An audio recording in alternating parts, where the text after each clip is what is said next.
Hi everyone, welcome to May 7th, 2020, Civics and Economics. And today we're going to learn about the stock market. I'm going to show you a quick clip called "The Stock Market is Cool," and then a quick article from Scholastic about the Great Crash in 1929, which you possibly are familiar with. We'll look at that as a review, and then we'll look at Brain Pop. And on Brain Pop, you'll type in after this the stock market and then take the graded quiz. And then also you can look at the review-related readings pieces too.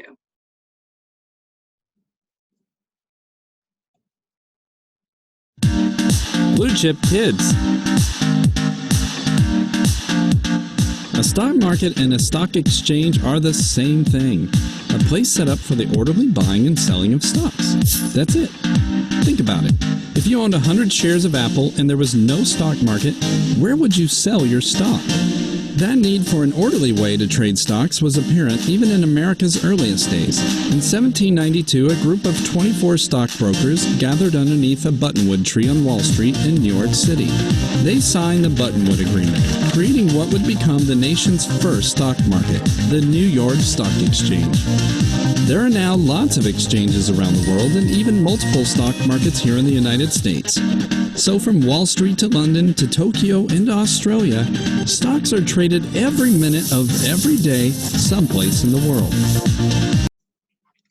Okay, so from Junior Scholastic, I'm going to show you this piece right here, this piece that was posted October 14th in 2019 in Junior Scholastic. Again, talking about the day in October 29th, 1929, when the U.S. stock market crashed, which signaled the start of the Great Depression. So you may be familiar with studying about it last year in 7th grade or even before. So all you have to do is sit back and listen. News alert. The Great Crash. The devastating day came to be known as Black Tuesday. 90 years ago, on October 29, 1929, the U.S. stock market crashed, signaling the start of the Great Depression, a period of severe economic decline that lasted for about a decade. Over the next few years, the economy sank. Businesses closed. Banks ran out of money. Many people lost their life savings. By 1933, a quarter of Americans were unemployed. Workers who were able to keep their jobs often found that their salaries were cut drastically. Long lines of hungry people waiting for bread or a free meal became a common sight.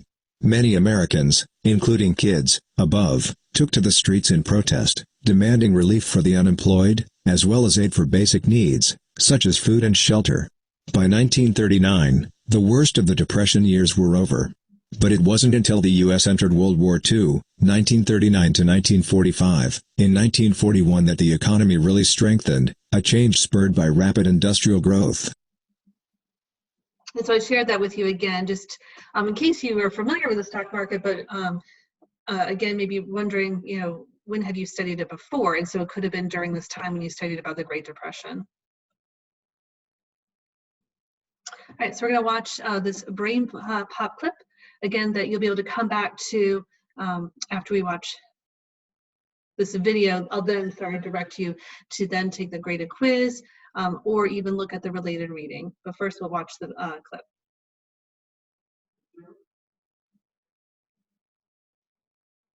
Whoa, nice suit. Dear Tim and Moby, what's a stock market? From Jen. Good question. A stock market, or stock exchange, is a place where stocks are bought and sold.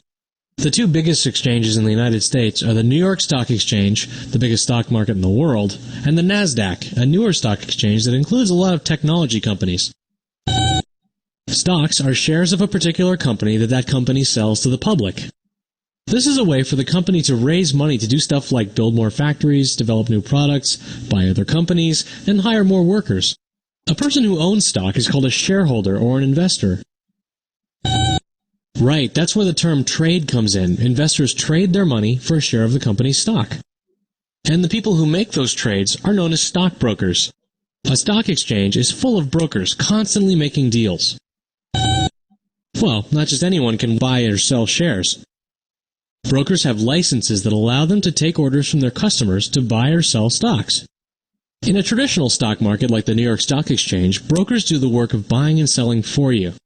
They get a commission, a percentage of the sale price, in return for doing that. On the NASDAQ exchange, all of the buying and selling is done through computers. Well, working in a stock exchange means that brokers can watch what's going on in the market from moment to moment.